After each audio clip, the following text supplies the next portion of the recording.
forcing him around the long way. He's going to be okay, though, with the heal, just in case any kind of action was going to come out from the side of Empire. And, well, here we go, Andy, straight into game 2. Yeah, it did end up being a Silent Queen of Pain. I think we talked about that during the draft as well. I'm really interested to watch this bottom lane. Like, this lane, I think, has probably some of the biggest implications outside of the tri-lane. Like, the 1v1 mid, which, by the way, MP is actually going Exort, so maybe he favors just having the high damage output. I really thought Quaswex would be very solid here at stopping the kind of 5-man deathball coming in from Resolution. But I suppose if you're going in a 3 versus 3 in top lane, having that Exort Sunstrike is going to be really nice and adding just a little bit more damage to your fight so you can actually get the kills early. Okay, in terms of the top lane, what can we kind of expect to see here from both sides? Is this an easy win for either?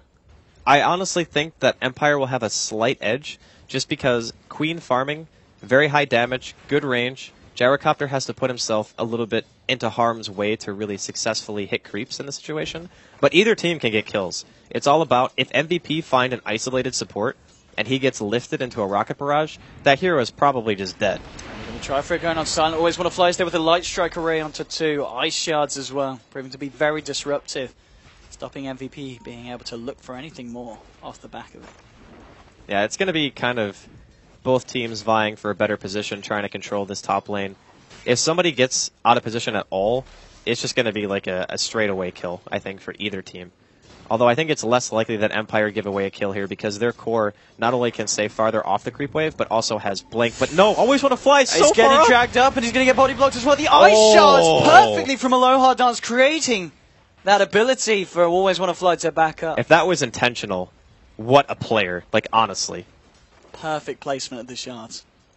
And no one to die as of yet here on this top lane. Always want to fly was actually amazingly out of position there. It is a godsend for Empire that he did not just give away first blood. Back to the mid lane. How are we doing in terms of CS? Well, DK 14 for 2. Against Invoker's 9 for 0 at the moment. So, well, Resolution having the slightly better time here in the mid. Bottom lane, how's the farm looking for both? Well, Yoku actually doubling the CS here of Brood. So Axe certainly having the favorable time down here, being able to clear out those creep waves. Yeah, they're just both cutting each other. Like, if you're Axe and it's very early in the wave and you know that nobody's going to be pressuring you, you can just go and cut every single time. Brood actually can't do anything about that at all. So you can see, like, somebody, he's just running his spiderlings away. He realizes that if they get taunted, there's a good chance they just straight up die, especially once you start getting larger numbers of them. I think Yoku can even just walk behind a tower. Like, it's really not that dangerous. Considering how much pressure Empire are applying to top lane, he gets the 1v1 matchup that he probably wanted the most out of any other hero on the map. So he can really push the limits of this. And he certainly seems to be doing so far. 3 minutes in, though. No one to drop. We did see Empire trying to look there for JRX as they chased him around the jungle, but still nothing. No blood yet to be spilt on the battlefield. Mid lane still Resolution, maintaining a slight lead here against MP's Invoker. And bottom lane, Yoku gets a call off and does bring Sun incredibly low here with the spins. The Spider-Man needs to be careful that he doesn't let that happen again. The early lane is really tough for Brood, no matter what build you go. The build that you actually kill him with the incapacitating bite, you still need level 6. Because if you get called on top of a creep wave and you don't have insatiable hunger to offset the spin damage, you just die too quickly. So I think he'll probably just end up skipping it and opt for the jungle farming build. That's the more stable lane pushing style of strategy. Because you have to assume eventually Yoku's going to rotate. Like, he's going to get blink, and then he's going to go try to either help the tri lane or he's going to try to gank mid. I mean, the question is, Yoku in this situation, does he just go straight for the blink, or does he look for the Vanguard to make it impossible for the Broodlings to do anything, and so that he can continue to farm? Oh my god, that money. Damn, top lane. They get the lift, indeed, dragging up to the high ground the Lina, and always want to fly there, giving away first blood, and giving it to the Gyrocopter as well. Foreb going to be able to pick that one up for Hot 6. Yeah, the tri-lane for Empire failing is going to be really bad news. They're relying heavily on sustaining their 1v1 matchups because right now Resolution is winning mid and Yoku is winning bottom. So the tri-lane needs to, at the very least, not give away kills. That is the ultimate bad thing that can happen because once your supports start moving, you have more options for Chaos, for a Hot 6 to be able to also have their own support rotations. Although I guess you could argue that Dazzle rotation isn't really that good. Like, the Rubik is going to have to stay top more or less, or I guess they can move the Rubik and keep a Dazzle top, as they've opted to do here.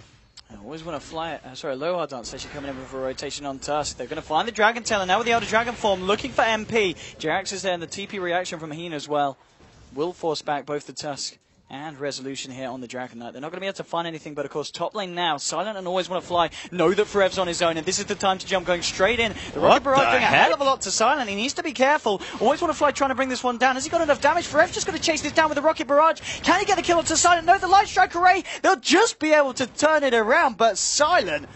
Sunstrike! Bam! Oh my. Rubica found it anyway there with the right click, but nonetheless, a 1-for-1 trade, and Silent, playing on the edge of his life there, does end up paying for it. What was that stun? That stun wasn't even close. Always Want to Fly is not having a very good game right now. There were 2 times where he was really out of position, and that stun was like a huge biff. If Silent died because of that, that would have been like I think a tilting play for Empire. Silent, nonetheless, they did find the kill on Jerax. Going to go in for more here. But Forever is being backed up by Hina and Jerax this time. Bottom lane. How's it going for both of the heroes? Yoku has 2,300 gold. He's got enough for that Blink Dagger now. 6 minutes in. Ridiculous farm here for the Axe. Brood has managed to find a way up through level 6 and closing on level 7, applying the pressure to the tower. But the fact that the Axe has just been eating up every wave. I mean, this man is one of the richest Axes I've seen in a long time.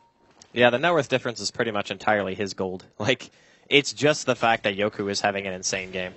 But you can see that Sunbi now, he's got enough levels so where he can actually start cutting the wave himself. So both heroes are pretty much going to do the same thing. Like, both towers will stay at 100% HP. They're both going to continually just eat the creep wave, and the lane will stay stagnant. They're going to try and go for Silent here. They've not got enough damage now. Low Dance with the Ice Shards, trapping up Heen. The Sunstrike will come out. Will it connect? Yes, it will. A Low Dance is going to get taken out by Invoker. It's a 1-for-1 so far now. Forever, the Rocket Barrage doing so much. Always Want to Fly to fall. There's the rotation here from Resolution with the Breathe Fire. Will bring down Forev, turning it into a 2-for-2 here on this top lane. But still the game incredibly close between these two sides. And Yoku does now have the Blink Dagger picked up.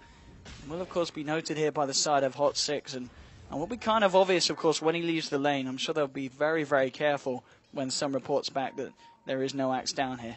Yeah, but he knows as soon as he leaves the lane that the Brood is going to kill his tower, like 100%. And the thing is, not really any other hero on the team can deal with the Brood but him. So Empire might just be saying, you need to stay bottom for a really long time. Like, just make sure that our towers don't just die. And they're going to rely on the 4v4 and trying to win their matchup that way, instead of having Yoku kind of walk around and look for any kind of engagement. Oh, there we go, Yoku. Just coming into the jungle. He really wants to find the Brood. Like, he does. I mean, he's hoping that he finds somebody farming the woods, and he's waiting for him to creep cut again, just to see where he goes. But I think the fact, like, if he gets a wave out like this, and he's able to just push the tower, then the tower is actually going to take damage, because the fact that somebody had to skip that wave thinking that Yoku was too close and might have blinked on him is going to make that tower get hit, and that's not great. Like, taking tower damage right now is, it seems like a small trade, but if that tier 1 dies in the off lane before the Brood is able to kill the tier 1 and Empire's safe lane, then it's like, the Axis super won the lane at that point. He's moving in again, and he's going to look for the call. Will find it. Oh, the spins there. There's one, there's two. Not quite enough, though. Sun is going to be lucky there. Top. Oh, let's see if we can find a kill here. Sunstrike's going to be off the mark, and now with the snowball, they might be able to turn this one, Empire. Cooldown coming in from Forever. Silent's got to be careful, taking a hell of a lot of damage. Jerax hasn't got the ability to lift him. Silent should be able to duke this out. Has got a blink in a second. Actually trying to, get in the burst damage in. Light Strike Array is going to miss, unfortunately, from Always Want to Fly. Silent's just going back in with the right clicks. Should be able to find Jerax. Will do. A low hard dance and Always Want to Fly able to clean off the gyro as well. Forever to fall. And Silent being credited there with the double kill here on the top lane. And again, fighting down to the very last of his life points. This is full-on aggression from both sides here on the north side of the map. Oh, no. Oh, no. What a shot. Oh, man. Very nice. Silent. Caught out by MP. That was hubris, though. Like, why would you stay there? You know he's Exort. You can't just stand still. The fact that he threw it out at the beginning of the fight should have said, like, after the creep wave clashes, it's definitely going to be off cooldown again. I think Silent will learn his lesson after that. But still, like, Empire are winning the 4v4 exchange. MP is playing Exort Invoker, which is the hero that is notorious for pretty much never rotating until at least he gets level 9, because that's when you get double Forge Spirits, if you go 4 Quas, 4 Exort, and then obviously you have your 1 point into Invoke. So now, he has it available. This is the point in time where he can actually start TP counter ganking. Empire are going to have to keep that in mind. But the fact that Empire are winning the 4v4 and their Axe is doubling the CS of the Brood. Of course, a lot of those are Broodlings, but Broodlings still give you money. Like, he's got 121 CS in 10 minutes. Like, that is the most bloated creep score I think I've ever seen. Oh, yeah, he's been having a great game. 1200 gold now on top of the Blink Dagger top lane, trying to go in onto Silent, but Silent actually able to clean up the kill there onto Heen. Looking for more resolution with the haste rune. Moving in onto a hot 6 for Ev. He's got the dragon down. Here we go. Looking for the stun from Light Striker 8. This time, always want to fly. He's on top of it, and they find themselves a second kill on this top lane, Empire. 8-5 now on the board, and Empire starting to break away. For now, Empire, I don't really know what Hot 6 are going to be able to do with their supports. That's the biggest weakness that they have right now. Like, Jerax is level 6, which is good, because that means he can actually start stealing damage spells. This is actually the point where you're not going to have to worry about having Dazzle Rubik support with just a Gyro for damage and an Exort Invoker. And it could also be the reason why Hot 6 in general decided to go Exort, as we're also going to see Tower dropping here in top lane. But they kind of have this issue where they're relying pretty heavily on the Brood to create space for them. But since all Empire have to do is have Yoku down there, Empire don't have to react at all. They might try and fight this Jerax with the stolen ice shards, blocking off Yoku. Can they bring down this axe? He's pretty damn tanky. Resolution's there, still with the Elder Dragon form. And now with the Snowball Initiation, it does take a lot of damage here for the cooldown. He needs to get himself out. He's not going to be able to. The Rocket Barrage will finish him off. And now Hot 6 turning their attention towards Resolution. He actually gets Dazzle there with the long-range Dragon Tail. Will be able to bring down something with him, as he's almost certainly going to fall here. Will do in the end. Hot 6 claim themselves 2 and just lose Yoku. 1 here. Yep, he just walked into a very angry MP. Well, making it 3 for 1. Empire slipping a little bit away here as Hot 6 closed the gap.